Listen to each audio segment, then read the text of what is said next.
Bonjour, Michel Pivot d'AF Evolution. Nous avons parlé de la relance avant échéance et de son corollaire, la gestion des litiges. Si malgré cela, vos clients ne vous ont toujours pas réglé à l'échéance, nous rentrons maintenant dans cette relance post-échéance.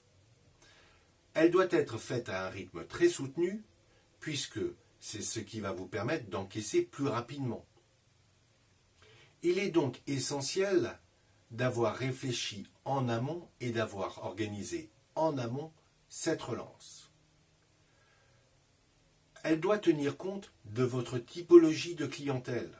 Certains clients, par exemple, sont très difficiles à joindre au téléphone. Vous serez donc obligé, dans ce cas, de travailler essentiellement par mail. Mais d'autres sont joignables au téléphone. Et dans ce cas, nous vous conseillons d'utiliser le téléphone au maximum. Pourquoi ? Parce que c'est ce qui va vous permettre de collecter des informations qui vous seront plus facilement dites au téléphone qu'écrites dans un mail. La deuxième chose qui est très importante, c'est le rythme.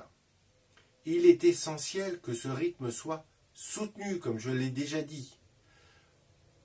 Ce que nous voyons de plus efficace dans les entreprises, c'est un rythme hebdomadaire. Toutes les semaines, j'ai une action de relance avec le client.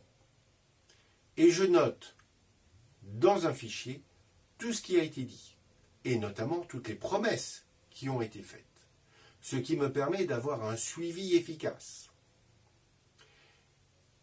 Même si vous faites des relances téléphoniques principalement, n'oubliez quand même pas de faire des relances écrites, car seul l'écrit vous permettra de justifier de votre travail de relance si vous devez un jour aller devant les tribunaux. Cette relance donc, après échéance, doit être organisée, elle doit être soutenue, elle doit être adaptée à votre clientèle, principalement faite par téléphone, mais également par mail. Et vous devez avoir un véritable suivi pour savoir facture par facture où vous en êtes. Si malgré tout ça, vous n'arrivez à rien, il sera temps de passer à la relance contentieuse dont nous parlerons dans notre prochaine vidéo. Je vous remercie. Au revoir.